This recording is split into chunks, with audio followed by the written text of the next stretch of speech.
السلام عليكم ورحمة الله تعالى وبركاته. إن كنت في غم أو هم أو حزن أو مرض أو مشكل كبير ولم تجد له حلا، وطرقت جميع الأبواب، كل الطرق لم تعطي نتيجة، وظللت مدة أو سنة أو سنوات وأنت في هذا المشكل ولم تجد له حلا إلا حد الآن. سأعطيك حلا مفتاحيا سحريا يخرجك من المشكل أو الهم الذي أنت فيه، وستشكرني إن شاء الله عليه.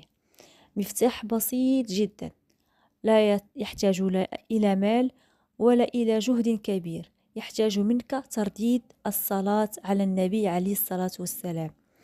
انظروا إلى حديث أبي كعب مع الرسول عليه الصلاة والسلام. قال أبي كعب للرسول عليه الصلاة والسلام: كم أجعل لك من صلاتي يا رسول الله؟ يعني كم أصلي عليك يا رسول الله؟ قال: الربع. قال الرسول عليه الصلاة والسلام: ما شئت، وإن زدت فهو خير لك. قال له أبي كعب: هل أصلي عليك نصف صلاتي يا رسول الله؟ يعني أصلي عليك نصف اليوم مثلا. قال له الرسول عليه الصلاة والسلام: ما شئت، وإن زدت فهو خير لك. قال أبي كعب: إذن أجعل لك صلاتي كلها يا رسول الله. قال الرسول عليه الصلاة والسلام: كذلك يكفى همك ويغفر ذنبك. ماذا نستفيد من هذا الكلام؟ نستفيد أن الصلاة على النبي عليه الصلاة والسلام تكفي الهموم والغموم، وأن الصلاة على النبي تذهب بالذنوب، كذلك يغفر ذنبك ويكفى همك. يعني مهما كانت همك أو مشكلتك فإن ستكفى بترديد الصلاة على النبي عليه الصلاة والسلام. ترديد الصلاة على النبي عليه الصلاة والسلام مفتاح سحري لكل الهموم والغموم التي نواجهها في الحياة، لأن قول الرسول عليه الصلاة والسلام: ما ينطق عن الهوى إن هو إلا وحي يوحى. يعني أن الله هو الذي أوحى له هذا الأمر، أوحى له بأن ترديد الصلاة كلما زاد فيها الفرد كلما كان خيرا له في الدنيا وفي الآخرة، تكفر الذنوب وتكفي الهموم. كذلك الله سبحانه وتعالى أمرنا بالصلاة على النبي في القرآن. ماذا قال الله سبحانه وتعالى؟ قال: يا أيها الذين آمنوا صلوا عليه وسلموا تسليما. والآية تبدأ: إن الله وملائكته يصلون على النبي يا أيها الذين آمنوا صلوا عليه وسلموا تسليما. يعني أن الله سبحانه وتعالى يأمرنا، هذا أمر: يا أيها الذين آمنوا صلوا عليه، يعني أمر إلهي أن نصلي على النبي عليه الصلاة والسلام، لأنه فيه خير كثير لنا، خير في تكفير الذنوب وكذلك في نصف المشاكل والهموم. إن الصلاة على النبي عليه الصلاة والسلام عندما نصلي عليه مرة الله يصلي علينا بها 10، يعني أن كلما صلينا على النبي مرة الله يصلي علينا 10، يعني يغفر لنا 10 ذنوب 10 حسنات. الصلاة على النبي كلها بركة، كلها فيها خير. الصلاة على النبي فيها تحقيق معجزات وفيها أسرار لا يعلمها إلا الله سبحانه وتعالى. مادام الرسول عليه الصلاة والسلام يأمرنا بالصلاة عليه، ومادام الله سبحانه وتعالى يأمرنا بالصلاة على النبي، إلا وفيها خير كثير. علينا بترديد الصلاة على النبي عليه الصلاة والسلام. والكثير يقول أن الصلاة الإبراهيمية فيها العجب العجاب في تحقيق الأحلام، يقال على السحر الحلال، لأنها سحر، يعني أن الناس بكثرة أن يصلون على النبي تتحقق لهم معجزات ظنوا أنها لن تتحقق. يعني هناك قصص كثيرة عن فضل الصلاة على النبي لأشياء اللي كادت تكون مستحيلة في أعين الناس، وتحققت بفضل كثرة الصلاة على النبي عليه الصلاة والسلام. لهذا يقال عنها أنها السحر الحلال، يعني هن كأنه سحر ولكنه حلال، يعني مرغوب فيه، يعني محبب، يعني يعني على الناس أن يقوموا بترديد الصلاة على النبي. ويقال أن الصلاة الإبراهيمية هي الصلاة التي تأتي بنتائج كثيرة. يعني معنى الصلاة الإبراهيمية يعني أن تقول: اللهم صل على سيدنا وحبيبنا محمد وعلى آل سيدنا محمد كما صليت على سيدنا إبراهيم وعلى آل إبراهيم.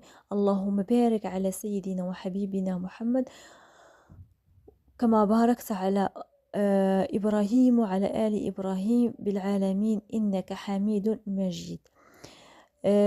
كذلك هذه الصلاة الإبراهيمية كما يقول العلماء أنها هي المحبذة في الصلاة عليه. ولكن من لديه الوقت أو ليس لديه الوقت يمكن أن ترديد الصلاة العادية التي هي: اللهم صل وسلم وبارك على سيدنا محمد. اللهم صل وسلم وبارك على سيدنا محمد، ترددوها بأعداد كثيرة. أو تقول: اللهم صل وسلم وبارك على سيدنا محمد عدد ما تحب وترضى وملء ما تحب وترضى. وهناك من يقول: اللهم صل على سيدنا محمد وعلى آل سيدنا محمد عدد خلقك ورضا نفسك وزنة عرشك ومداد كلماتك. المهم كثرة الترديد. المهم أنك تردد الصلاة على النبي أي صيغة كما تشاء، الصيغة التي ترتاح فيها. شخصيا أنا أردد: اللهم صل وسلم وبارك على سيدنا محمد عدد ما تحب وترضى وملء ما تحب وترضى. ولكن يوم الجمعة بالضبط أقوم بترديد الصلاة الإبراهيمية التي هي: اللهم صل على سيدنا محمد وعلى آل سيدنا محمد كما صليت على إبراهيم وعلى آل سيدنا إبراهيم. اللهم بارك على سيدنا محمد وعلى آل سيدنا محمد كما باركت على سيدنا إبراهيم وعلى آل سيدنا إبراهيم بالعالمين إنك حميد مجيد. هذه الصلاة الإبراهيمية هي التي أقوم بترديدها يوم الجمعة. صراحة هناك فرق كبير قبل وبعد ترديد الصلاة الإبراهيمية. هناك أشياء تحققت، أشياء أطمح أن تتحقق. المهم أن الفرد لا يقطعها، أن يستمر عليها بأعداد كبيرة إن كان لديه الوقت ليلا نهارا. كلما زدت في الصلاة على النبي كلما همومك تنفرج. الصلاة على النبي تفتح باب ولو كان من حديد. الباب الذي تراه مغلقا ولو من حديد وعليه أقفال كثيرة يفتح بفضل بركة الصلاة على النبي عليه الصلاة والسلام. قال الرسول عليه الصلاة والسلام: كذلك يكفى همك ويغفر ذنبك. لم يقل هذا الهم فقط أم هذا المشكل فقط، قال جميع الهموم يكفى همك مهما كان هذا الهم، مرض مشكل مادي معنوي، أي مشكل مهما كان هذا المشكل. المهم هو كثرة الترديد، ألا يقطع الفرد، ألا يقوم بها يوم أو يومين أو أسبوع أو شهر ويقول: لم يستجب لي، لم تتحقق أي شيء. حسب مشكلتك. هناك مشكلة وقف بها لم تتحقق لأن ذنوبك كثيرة أو لديك الكثير من العقبات ومشاكل في حياتك. هذا المشكل ينسف بكثرة وبركة الصلاة على النبي. هناك فرد لديه ذنوب قليلة ربما يقوم بترديدها يومين 3 أيام مشكلته تنحل. هناك فرد قام بذنوب كثيرة ولديه عقبات كثيرة يحتاج ترديدها شهور وقد تستمر سنة ثم يتحقق مراده. المهم ألا تقطعوها، واعلموا أنكم سترون بمجرد 2 أو 3 أشهر سترون العجب العجاب. هناك من تحققت أمنيتهم في ظرف أسبوع، هناك من أقل، هناك من أكثر. المهم هو كثرة الترديد وألا تقفوا عند يوم أو يومين أو أسبوع. المهم كثرة الترديد. أقول هذا لأنني رأيت قصص كثيرة عن فضل الصلاة على النبي. تقول سيدة أنها كان لديها مشكل منذ سنوات ولم تكن تعلم بهذا هذا الأمر، يعني ترديد الصلاة على النبي عليه الصلاة والسلام. ثم لما عرفت هذا قامت بالالتزام بها ولازمتها، يعني لازمتها لا أعلم المدة إن كانت كثيرة أو قليلة، المهم أنها تقول أنها لازمتها، وفي الأخير انحل مشكلها ونزلت عليها بركات من السماء، يعني بركات يعني خير كثير ورزق كثير. تقول من لا حول ولا قوة لها إلا بالله، يعني زعما بدون مجهود وبدون أي عناء، يعني لم تكن تقوم بعناء، جاها رزق كثير. الله أعلم إن كان إرث أم كان شيء آخر. المهم أن المشكلة انحلت وفرجت وجاءتها بركات كثيرة. هذا كله بفضل الصلاة على النبي عليه الصلاة والسلام. لا يجب أن نستهين بالأذكار.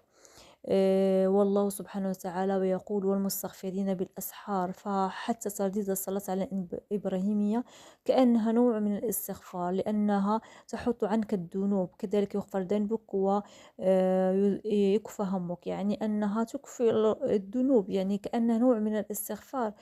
يعني يجب الالتزام بها وترديدها لمدة طويلة، وهي تكفي الهموم.